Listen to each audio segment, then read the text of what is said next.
Hola chicas, muy buenas tardes, espero que se encuentren bien. Bienvenidas a la segunda clase del segundo cuarto. Lamentablemente y les pido una disculpa, no les podré dar la clase del día de hoy. Tengo que hacer algunos trámites con respecto al examen profesional que debo de presentar y pues sí me va a llevar un largo rato. Pero como ya saben, les dejo el video para no perder la clase. Y antes de empezar con el tema, quiero que comenten su nombre o si tienen duda o algún comentario sobre la clase para que yo les pueda tomar su asistencia del día de hoy. Porque luego ya andamos con unos pequeños problemitas, así como la del primer cuarto, sobre todo para tomar asistencia. Pero háganme el favor de hacer eso. Y bueno, um, bueno, como lo vimos la clase pasada, que estábamos empezando a dar la introducción sobre el barroco novohispano, hoy vamos a ver un poquito de lo que es en general el arte del barroco novohispano y también algunas curiosidades, por ejemplo, de dónde proviene la palabra barroco. Y les voy a dejar un pequeño ejercicio con relación al tema del día de hoy. Para más o menos darles la idea, yo les voy a poner como entre 3 a 4 pinturas y ustedes van a crear una historia con relación a esa pintura. Así como lo hicieron con la crónica, ustedes también van a empezar a escribir y a desarrollar historias. Y como ya les dije también, con relación a lo que yo voy a calificar de esta actividad, es que un poquito su redacción y también las faltas de ortografía. Si hay alguna duda con respecto a faltas de ortografía y todo eso, también lo pueden comentar. Podemos hacer o así que un pequeño paréntesis para poder yo explicarles un poco de lo que es ¿cómo se llama? Ay, sí, lo que es bien con relación a lo de español, por así decirlo. Y bueno, sin más que decir, vamos a empezar. Este, como ustedes ya lo vimos la clase pasada, lo que es el barroco novohispano tiene relación con lo que es religioso, lo natural o naturaleza y el amor. Es uno de los temas como más primordiales en general del barroco novohispano. También, como ustedes ya lo saben, lo que es la arquitectura, todo tiene que ver con algún arco y hay diferentes tipos de arcos. Y también, y como ya lo vimos, en México todavía hay varias arquitecturas que provienen del barroco novohispano. Pero hoy nos vamos a enfocar un poquito en lo que es la pintura y un poquito su relación con la literatura. Pero es más básicamente la relación que tiene es que hay la pintura y la literatura, es que llegaron a pintar a los escritores. Por ejemplo, hay una pintura muy bella que es de Sor Juana. Como ya yo les dije, un dato curioso de ella, que fue que ella estudió en un convento para hombres y se vistió de hombre para poder estudiar y tener acceso a a toda la educación que se les implementaba a un hombre. Bueno, por ejemplo, un dato curioso de la palabra barroco es que se encuentra su origen en la palabra portuguesa barroco o barrueco, que significa perla irregular, y en el francés baroque, que es sinónimo de extravagante. Como lo vimos la clase pasada y como yo les comentaba, si se dan cuenta, sobre todo en la arquitectura, se nota mucho más todo esto de la extravagancia. Desde el siglo XX, el arte barroco ha sido reconocido como un eslabón fundamental de la historia del arte universal y es la fuente de inspiración de muchos artistas. Los críticos del arte del siglo XIX denominaron como barroco al arte que se produjo entre el siglo XVII, no, de entre el siglo XVII y el siglo XVIII. De manera peyorativa se le llamó barroco a lo que no cumplía con las reglas estéticas del Renacimiento y del arte clásico. También los críticos del siglo XIX adoptaron este vocablo para definir a ese estilo artístico como algo absurdo, pomposo, grotesco o ridículo, ya que desdeñar las reglas estrictas de la arquitectura o de la pintura renacentista les parecía una lamentable falta y mal gusto. En pocas palabras, pues también una de las pinturas, por ejemplo, como de las que leí, que es de Santa Catalina de Siena, que prácticamente son como angelitos. Y también es una de las que les voy a poner para que crean una historia. O no sé. El gremio de los pintores, los gremios se dividían por oficio, como los zapateros, joyeros, pañeros, escultores o pintores, entre algunas otras. Cada gremio tenía sus reglas llamadas ordenanzas. Todos los gremios tenían la misma estructura piramidal: aprendices, oficiales y maestros. Los adolescentes ingresaban muy jóvenes al taller para aprender el oficio tras varios años de preparación. Algunos de ellos eran examinados y ascendían a oficiales. Pocos de ellos lograban el grado de maestro, ya que requería muchos conocimientos y también de habilidades.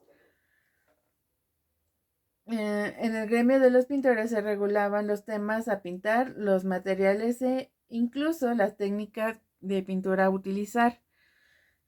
Los tratados de pintura europeos, así como las estampas grabadas que llegaban del viejo mundo, eran la fuente de inspiración para los pintores del gremio.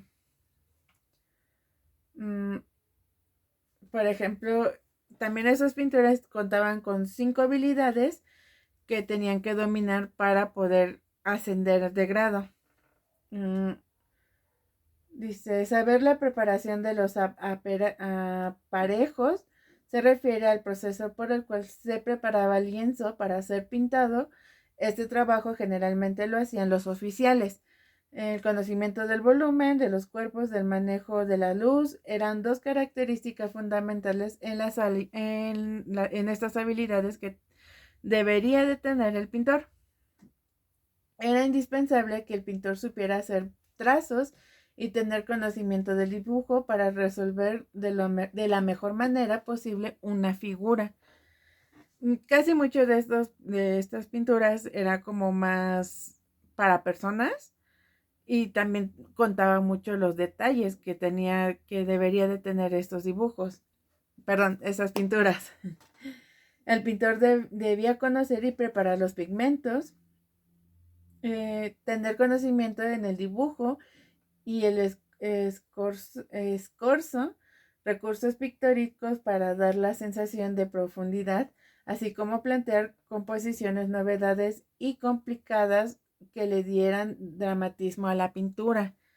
La mayoría siempre ocupó como colores oscuros, o muchas de ellas están como más tipo opacas. Entonces, todo esto lo tiene que resolver el pintor al momento de dar el brochazo. Las fuentes de inspiración de los pintores barrocos fueron algunos pintores europeos, como Pedro Pablo Rubens, mandaban hacer estampas o grabados de sus lienzos. Esas imágenes llegaban a Nueva España y les servían a los pintores para inspirarse. El jesuita Jerónimo de Nadal diseñó el libro Imágenes de la historia de los evangelios, ilustrado con estampas o grabados que aludían a diferentes escenas de la vida de Jesús y la Virgen María. Las estampas de Nadal fueron otra fuente de referencia para los pintores novohispanos. Como ustedes ya lo saben y como lo hemos repetido, bueno, se lo repetí hace ratito, que la mayoría en el barroco novohispano se inspiraban en lo religioso y mucho más bueno, esto se da a destacar en la arquitectura. Los tratados de arte eran manuales de pintura que explicaban al lector aspectos como la preparación de los soportes o aparejos, la elaboración de los pigmentos o las diferencias técnicas pictóricas. Uno de los tratados más utilizados por los pintores barrocos novohispanos fue el arte de la pintura del español Francisco Pacheco. En este tratado, Pacheco indicaba cómo se debían de pintar a los ángeles, algunos santos, así como las diferentes escenas de la vida de la Virgen María y Jesús. Cada escena se acompañaba de imágenes que lo ilustraban. La Biblia fue otro documento fundamental para que los pintores pudieran plasmar escenas, alegorías y pasajes bíblicos, tanto del Antiguo como del Nuevo Testamento. Los libros sobre geografía, o vida de los santos, como la leyenda dorada de Santiago de la Vorágine, o Vorágine, algo así, sirvieron a los pintores para plasmar escenas de la vida de diferentes santos. También, bueno, ok. Dice que durante el virreinato la iglesia promovió sus enseñanzas religiosas a través de la palabra oral y escrita. Este discurso se vio fortalecido con el poder de las imágenes. La pintura barroca está llena de símbolos o iconos que representan mensajes y significados. En una sociedad en su mayoría analfabeta, la pintura sirvió como un medio de evangelización para transmitir mensajes y mostrar los modelos de la vida a seguir. Así que en varias pinturas siempre ocultaba como un tipo de mensaje para que la gente que era analfabeta pudieran entender y también pudieran ahora sí que es tener la conciencia de quién eran los que lo estaban rigiendo. La mirada no solo fue un mero acto de contemplación estética, sino un recurso didáctico que impactó en la vida cotidiana de las personas. El dramatismo, el colorido, la teatralidad, los contrastes de luz y las expresiones de los rostros en la pintura barroca novohispana atraparon y conmovieron a los fieles. La pintura servía para expresar lo que era difícil de explicar con palabras. A veces, aquí podemos aplicar un poco la frase que dice, una mirada vale más que 1000 palabras, o una acción vale más que 1000 palabras. Bueno, si bien la mayoría de la temática de la pintura novohispana fue religiosa, al ver más allá del cuadro, podemos descubrir otros elementos que nos abren una ventana al pasado y nos permite conocer por medio de la pintura diferentes aspectos de la vida cotidiana en aquellas épocas. Por ejemplo, uno de los aspectos podría ser la organización social, las costumbres, la gastronomía, la organización gremial, la vestimenta, la vida del pintor que ejecutó la obra también, la decoración de las casas, los modelos los modelos de vida a seguir para la sociedad del momento. Bueno, y como ya hemos hablado de algunos de los pintores sobresalientes de de este arte, la pintura barroca se originó en Italia y uno de los precursores fue Caravaggio, quien marcó una nueva tendencia con la revolución de estilo. En la región de Flandes, Bélgica, artistas como Pedro Pablo Rubens, tras su estancia en Italia, llevó a Amberes las innovaciones estéticas del momento. En España, el barroco encontró tierra fértil, principalmente en la religión, aunque también prosperó en otros géneros artísticos. Sin embargo, la temática giró en torno a las diversas temáticas religiosas. Si bien desde el último cuarto del siglo XVI hubo importantes pintores españoles en territorio novohispano, fue hasta la segunda mitad del siglo XVII que la pintura mexicana tuvo una clara influencia del barroco europeo. Por ejemplo, como maestros tenemos a Jacopo, Jacopo Commi Tintoretto, que es de Italia, Paolo Veronese de Verona, Marietta Rubitz Tintoretta, dice hija de Tintoretto, también de Italia, Miguel Ángelo Marizzi de Caravaggio, Italia, Pedro Pablo Rubens de Siegen, Clara Peters de Ambers, José de Rivera, España, Artemisa Gentilice, Italia, George de la Tour, de Francia, Nicolas Poussin, Normandia, Francisco de Zubarán, España, Diego de Velázquez, en España también, Rembrandt van Rijn, Leiden, Antonio de Perada y Salgado, España. Bueno, muchos de ellos los vimos también de la semana pasada.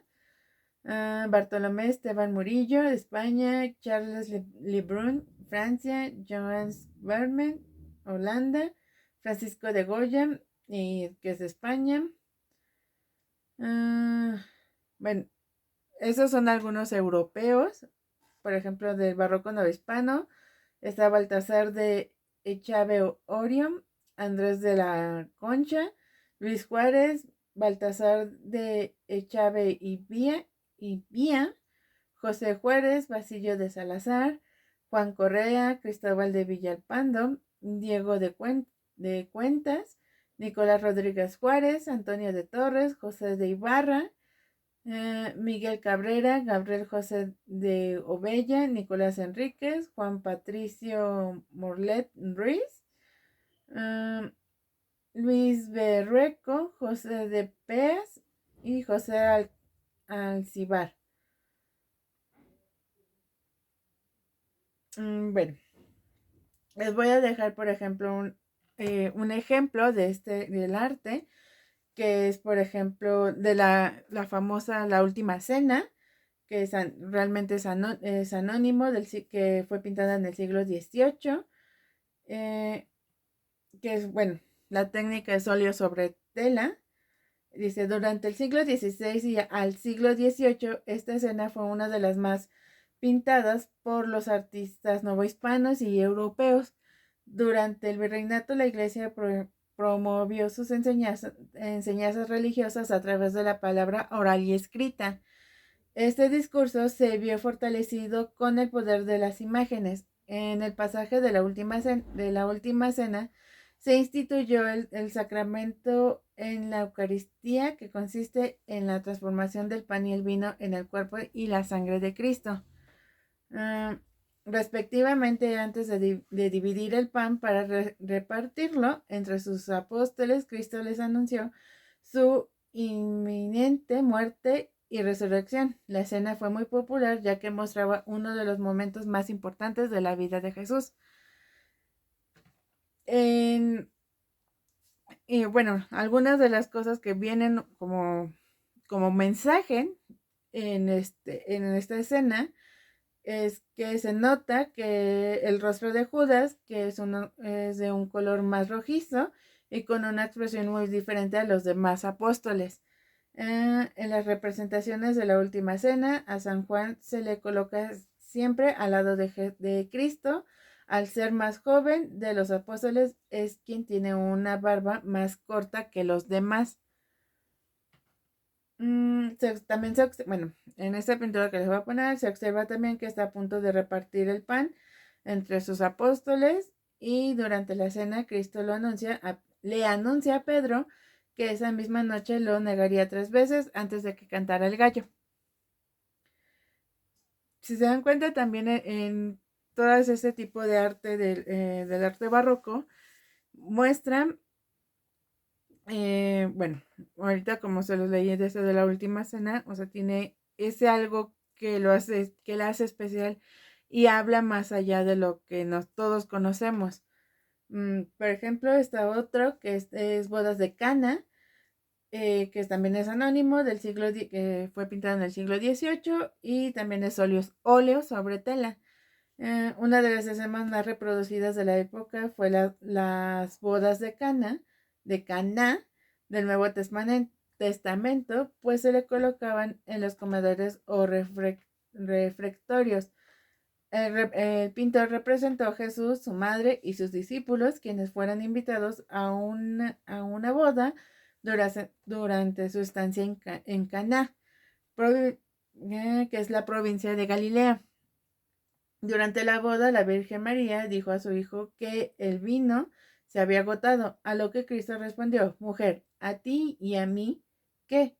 Mi hora no ha llegado aún, refiriéndose a que no quería evidenciar que él era el Hijo de Dios. Haciendo caso a su madre, pidió a los sirvientes 6 tinajas de piedra llenas de agua y solicitó que las sacaran de ahí.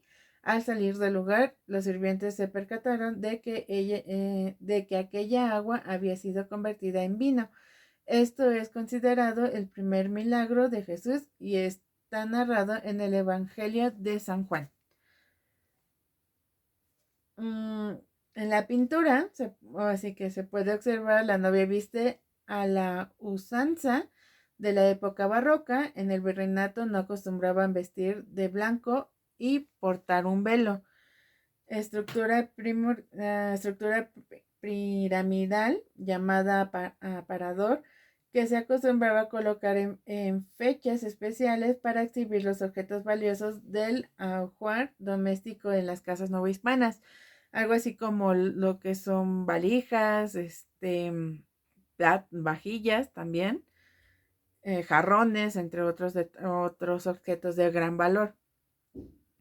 Un hombre confirma que el agua de los cántaros se ha convertido en vino, representación de la Virgen María y Jesús cuando él le dice que su hora para darse a conocer como hijo de Dios no ha llegado.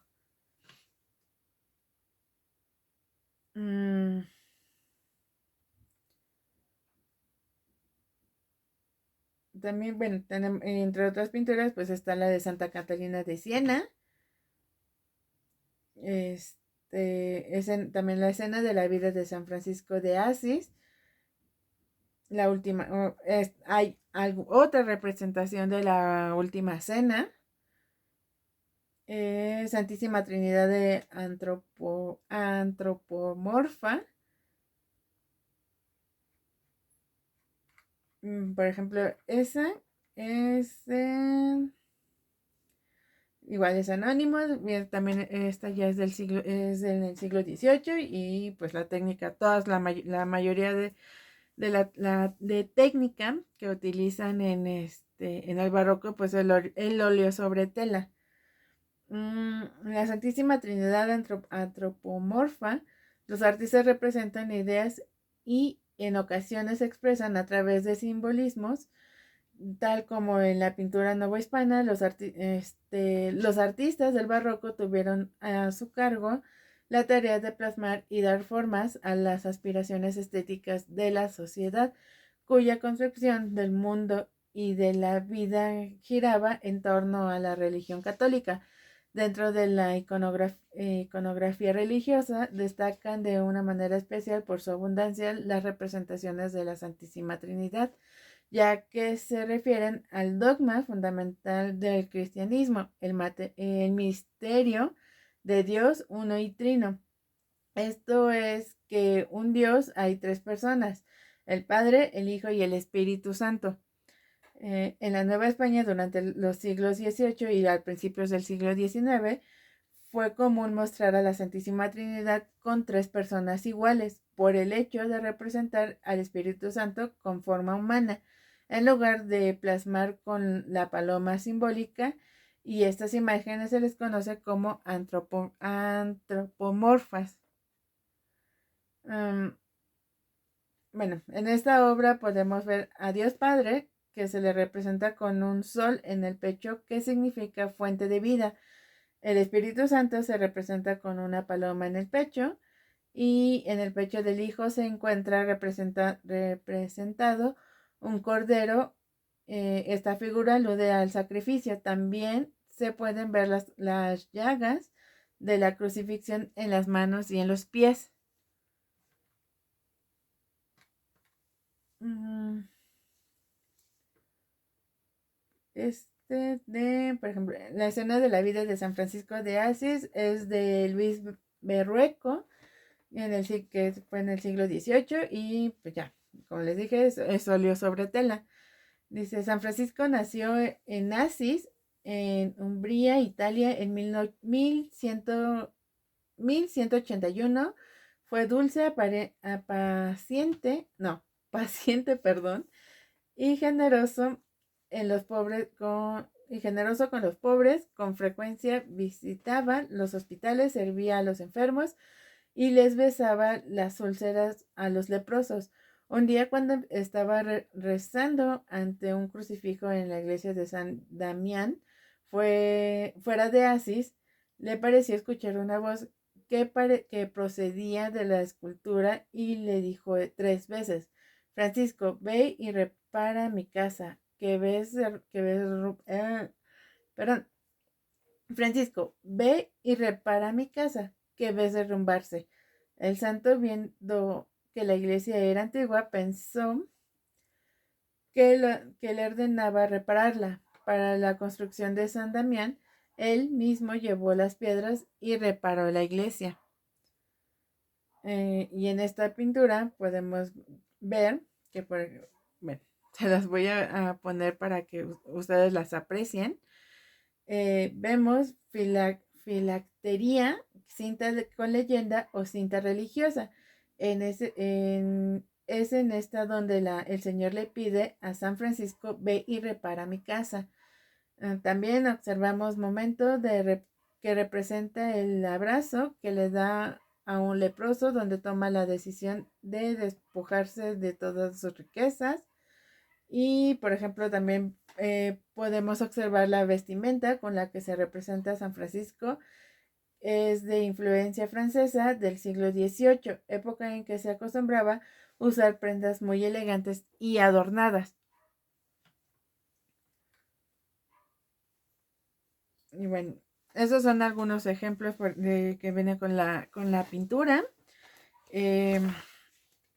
Por ejemplo, tenían los fundamentos, también en el barroco tenían fundamentos filosóficos, que por ejemplo tenían visión pesimista de la vida. Las cosas del mundo tienen una falsa apariencia, crisis religiosas que conducen a la desvalorización de lo terreno, y pone de relieve su inevitable caducidad.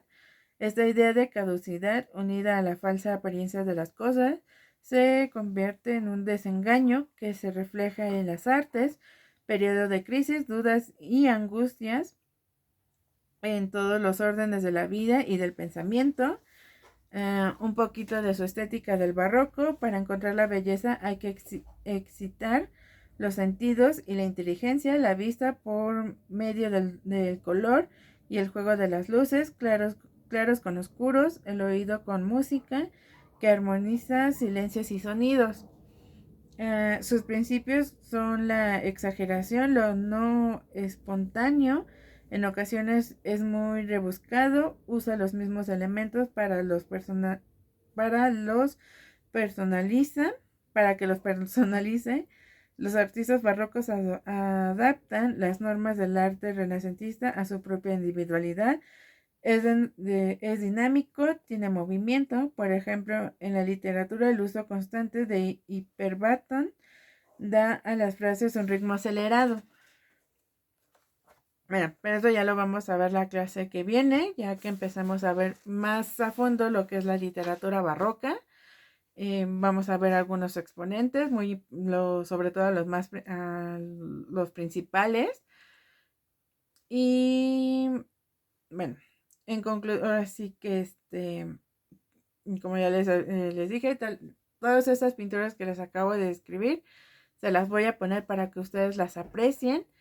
Y también, ya sea estas o de algunas otras, que no, porque esta es la mayoría de ejemplos que encontré y que tenía la explicación eran con los temas religiosos, pero puede haber algunas otras de este tiempo que tengan que ver, por ejemplo, con la naturaleza, el amor, en algunos, ahora sí que otros casos.